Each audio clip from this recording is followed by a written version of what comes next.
What's up guys, Dark Roast here.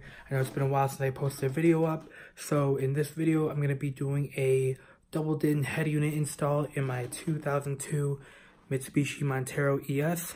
And here we go. Alright guys, so the first thing you're going to do is to wire the new harness into the head unit's harness.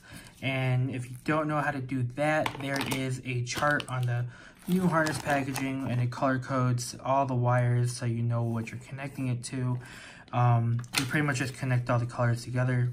That's pretty much it. You can, I don't know, you can solder them together or just twist wrap them together and then electrical tape, however you want to do it. I actually bought this harness on Amazon because it was $6, made for Mitsubishi. It was the cheapest. You can buy them anywhere really, any auto parts store, but they're more expensive.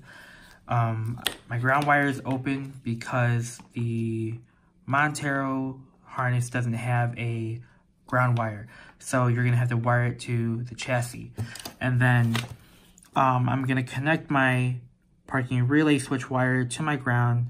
What that does is bypasses the emergency brake, just so you can play DVDs on your head unit without having to turn the e-brake on. I don't really drive with or while playing movies, so it's just a thing that I had extra.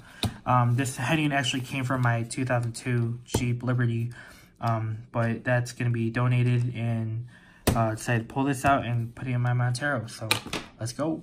Alright, so to remove your head unit, you're going to have to get a pry tool, anywhere. So you're going to stick it in between the middle, the center, pull out. So it pulls out these two tabs, and then I like to pull it out from the sides, so it pulls out the other two on the left and right side. Toss it over there. Say hi to Julie, everyone. She's my little entertainment on the road. So there's 2 or 4 screws that you have to get for the mounting brackets on the left and right side. So we're gonna get a Phillips screwdriver and take that out.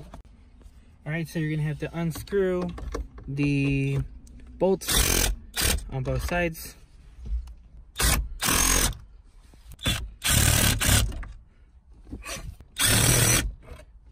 Alright, make sure before you start you put your shifter all the way to lot and then put your parking brake on so you have more access to your head unit when removing it and putting the new one on. Alright, now since we got all the bolts off, we got room to take out the head unit, we're just gonna go ahead and pop it off.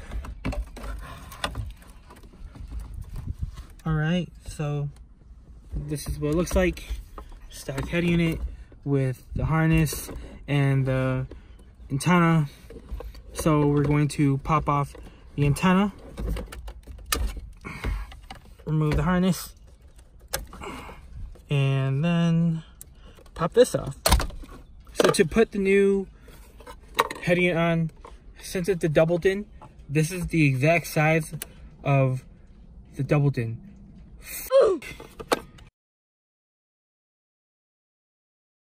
Alright, so the next thing we're gonna do is to remove the original mounting brackets from the stock head unit and put them on the aftermarket head unit.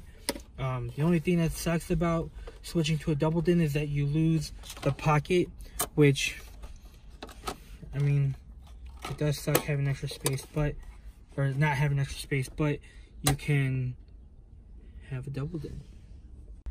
Alright guys, so once you get the brackets on the new head unit, you want to make sure you set up all your wirings before putting everything in. So I got the microphone that came with my head unit, have it tucked in up in the top and then down this plastic, and then I just tucked it in through here, all the way in the bottom, tucked it underneath, and then through the dash.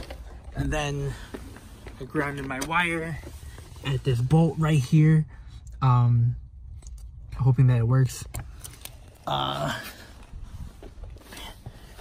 And then we put my my aux cable through the cigarette pocket. So people want to listen to music, pull it out, pop it out, close it back up, tuck it in. And my USB cable is in here. Glove box. All right. Okay, so now everything's where they're at. We're gonna be plugging everything in. So we are going to connect the harness, and then we are going to plug in our aux cable. Oh, this is the microphone. No, aux cable. Yeah, the microphone's the bent one. That one's the aux. And the right angle one. This is our microphone. Our microphone plugged in. Antenna. Then this one.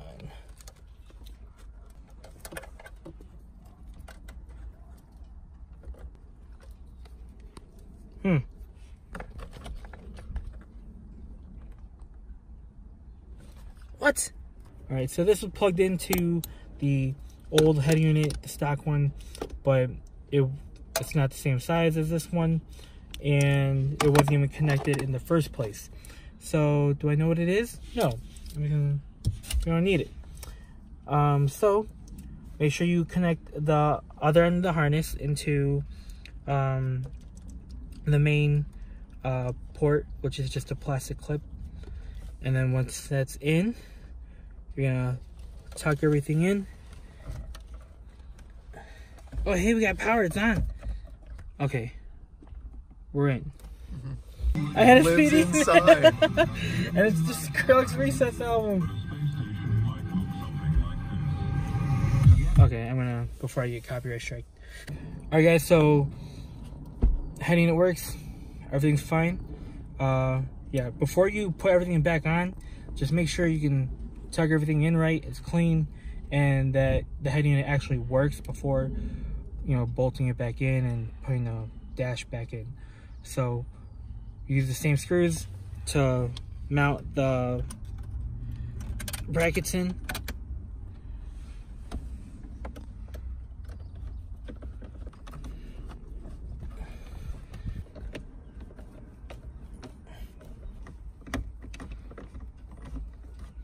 After you get the screws back on the mounts, get your visor, get your dash, and just clip it back into place.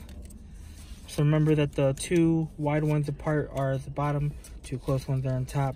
So just pop the bottom one back in, then the top, and then boom, you have a double din head unit in a Mitsubishi Montero.